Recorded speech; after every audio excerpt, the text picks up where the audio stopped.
કેમ છો મિત્રો? ચાલો સીધા જ આજના આ જબરજસ્ત સેશનમાં જમ્પ કરીએ. જ્ઞાન વૃક્ષના આપણી 90 દિવસની સ્પોકન ઇંગ્લિશ જર્નીના 45મા દિવસમાં આપ સૌનું ખૂબ ખૂબ સ્વાગત છે. જુઓ, આજનો આપણો આ ક્લાસ માત્ર થોડાક વાક્યો ગોખવા માટે નથી, બિલકુલ નહીં. આપણી એક અલ્ટિમેટ ટૂલકિટ છે. એટલે કે હવે પછી આપણે કોઈપણ ફેન્સી હોટલ કે રેસ્ટોરન્ટમાં જઈએ તો ત્યાં એકદમ કોન્ફિડન્સ સાથે વટથી વાતચીત કરી શકીએ.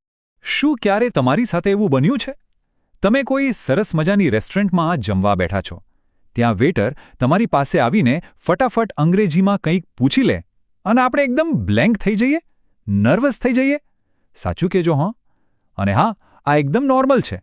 પણ આજથી આ ટેન્શન ગાયબ, કારણ કે આજના આપણા આ સ્ટેપ બાય સ્ટેપ માર્ગદર્શન પછી એ બધો જ ખચકાટ હંમેશા માટે દૂર થઈ જશે.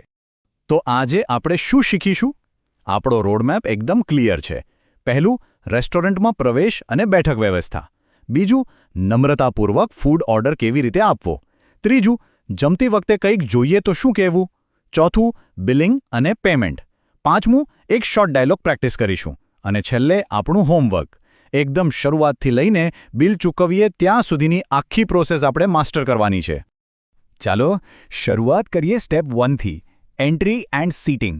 એટલે કે રેસ્ટોરન્ટમાં પ્રવેશ અને ટેબલ માંગતી વખતે શું બોલવું.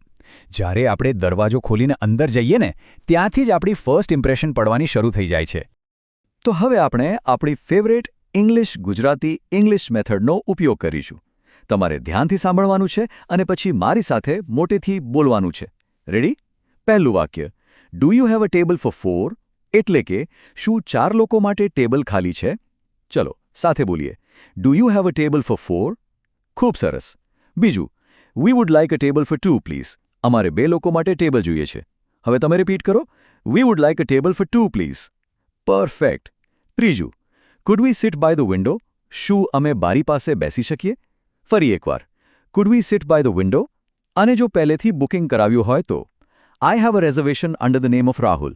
એટલે કે મેં રાહુલના નામથી ટેબલ બુક કરાવેલું છે. બોલો જોઈએ. I have a reservation under the name of Rahul. એકદમ જોરદાર. હવે આગળ વધીએ સ્ટેપ 2 તરફ, the polite food order. Table પર બેસી ગયા. હવે બીજું લોજિકલ કામ શું હોય? મેનુ માંગવું અને શું ખાવું છે તે નક્કી કરવું. હવે અહીંયા એક બહુ જ ઇન્ટરેસ્ટિંગ ટિપ છે. તમને આપણો ડે 41નો પોલાઇટનેસ પ્રિન્સિપલ યાદ છે? નમ્રતાનો નિયમ? બસ એનો જ ઉપયોગ કરવાનો છે. I would like to have. આ શબ્દો કોઈપણ ઓર્ડરની શરૂઆત કરવા માટે સૌથી બેસ્ટ અને પ્રોફેશનલ રીત છે. ચાલો બીજા અમુક વાક્યોની પ્રેક્ટિસ કરીએ. મેનુ માંગવા માટે, food you bring the menu please? શું પ્લીઝ મેનુ લાવશો? રિપીટ કરો. Food you bring the menu please? Super. જો પૂછવું હોય કે આજની સ્પેશિયલ આઇટમ કઈ છે, તો વોટ ઇઝ ટુડેઝ સ્પેશિયલ? ચાલો બોલીએ. What is today's special? What do you recommend? તમે શું સજેસ્ટ કરશો? રિપીટ કરો. What do you recommend?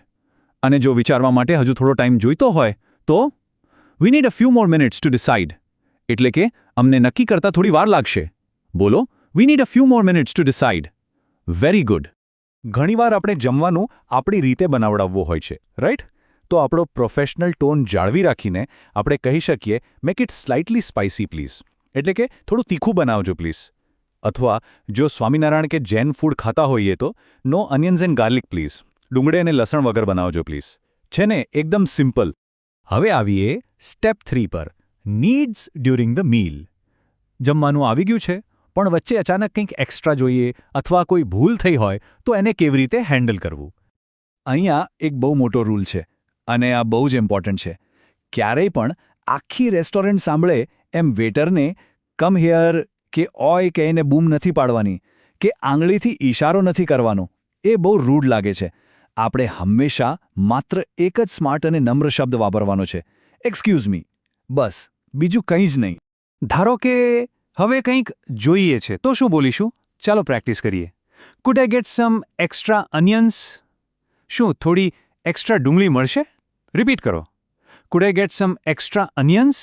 Food you bring some extra tissues? શું એક્સ્ટ્રા ટિશ્યુ લાવશો? ચાલો ફરી બોલીએ. Could you bring some extra tissues? જો ભોજન ઠંડુ થઈ ગયું હોય તો શાંતિથી કહી શકાય, ધ ફૂડ ઇઝ કોલ્ડ. જમવાનું ઠંડુ છે. રિપીટ કરો. The food is called. અને જો ખોટી વસ્તુ આવી જાય તો ગુસ્સે થવાને બદલે બોલો, this is not what I ordered. મેં ઓર્ડર નહોતો કર્યો. ચલો બોલીએ, this is not what I ordered. Exactly. Step 4 billing and payment. જમવાનું પૂરું થયું, હવે આવે છે બિલ માંગવાનો અને પેમેન્ટ કરવાનો ટાઈમ. અહીંયા પણ આપણો આત્મવિશ્વાસ દેખાવો જ જોઈએ. બિલ માંગવાની પણ એક કળા હોય છે. આ બે નાના પણ એકદમ પાવરફુલ વાક્યો જુઓ. આનાથી તમે તરત જ એકદમ સિઝન્ડ અને પ્રોફેશનલ ડાઇનર લાગશો. Could we have the bill please? અથવા શોર્ટમાં માત્ર આટલું જ કહો, ચેક પ્લીઝ. પેમેન્ટ કરતી વખતે આ વાક્યો બહુ કામ લાગશે. ચાલો મારી સાથે બોલજો. Can I pay by card? શું હું કાર્ડથી પેમેન્ટ કરી શકું? રિપીટ કરો, can I pay by card? જો મિત્રો સાથે ગયા હોઈએ અને નક્કી કરીએ કે અડધા પૈસા આપીએ તો કહેવાય લેટ્સ સ્પ્લિટ ધ બિલ. ચાલો આપણે બિલ અડધું ચૂકવી દઈએ. બોલો જોઈએ, લેટ્સ સ્પ્લિટ ધ બિલ. વેટરને ટિપ આપવા માટે કીપ ધ ચેન્જ. છૂટા પૈસા રાખી લો. રિપીટ કરો, કીપ ધ ચેન્જ. અને જતા શેફના વખાણ કરવા હોય તો ધ ફૂડ વોઝ ડિલિશિયસ. જમવાનું ખૂબ જ સ્વાદિષ્ટ હતું. ચાલો બોલીએ, ધ ફૂડ વોઝ ડિલિશિયસ. વાહ, મજા પડી ગઈ. હવે આવે છે આપણો સૌથી favourite part, step 5 short dialogue practice. આપણે અત્યાર સુધી જે પણ શીખ્યા એને એક રિયલ લાઈફ સિચ્યુએશનમાં એપ્લાય કરીએ. આપણે એક નાનો રોલ પ્લે કરીશું. હું વેટર બનીશ અને તમારે કસ્ટમર બનીને મોટેથી જવાબ આપવાનો છે. તૈયાર છો? વેટર તરીકે હું પૂછું છું, good evening, are you ready to order? હવે કસ્ટમર તરીકે તમે જવાબ આપો. જો તમે yes I would like a tomato soup and a veg biryani બોલ્યા છો તો તમે બિલકુલ સાચા છો. ચાલો ગેમ ચાલુ રાખીએ. આપણી એનર્જી ડાઉન ના થવી જોઈએ. હું પૂછું છું, wood you like anything two drink? હવે તમે નમ્રતાથી જવાબ આપો. તમારો જવાબ હોવો જોઈએ, just a bottle of mineral water please.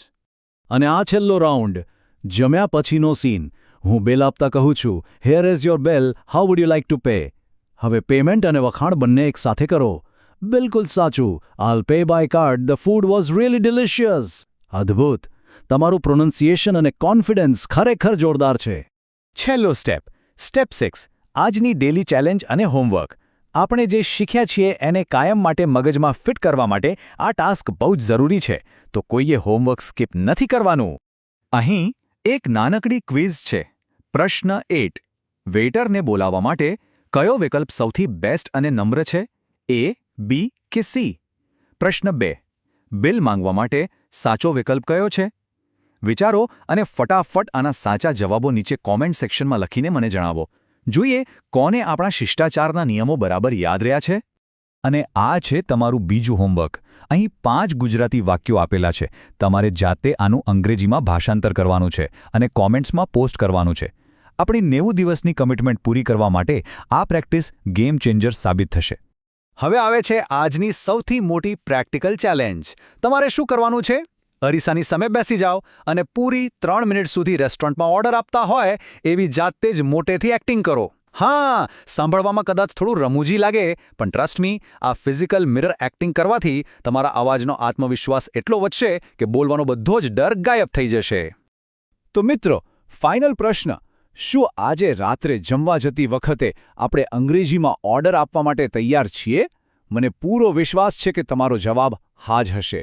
હંમેશા યાદ રાખો, કોન્ફિડન્સનો અર્થ એવો નથી કે તમારું ગ્રામર 100% પરફેક્ટ હોય, પણ તેનો અર્થ એ છે કે તમે કુડ, પ્લીઝ અને આઈ વુડ લાઇક જેવા શબ્દોનો ઉપયોગ કરીને કેટલી નમ્રતાથી તમારી વાત રજૂ કરી શકો છો. જો આજના આ સેશનથી તમારા કોન્ફિડન્સમાં વધારો થયો હોય તો વિડીયોને લાઇક કરો, તમારા બધા જ મિત્રો સાથે શેર કરો અને હા, જ્ઞાન વૃક્ષને સબસ્ક્રાઇબ કરવાનું બિલકુલ ભૂલતા નહીં, જેથી ડે 46ના સેશનમાં આપણે ફરીથી આવી જ ડબલ ઊર્જા સાથે મળી શકીએ. ત્યાં સુધી keep learning and keep speaking.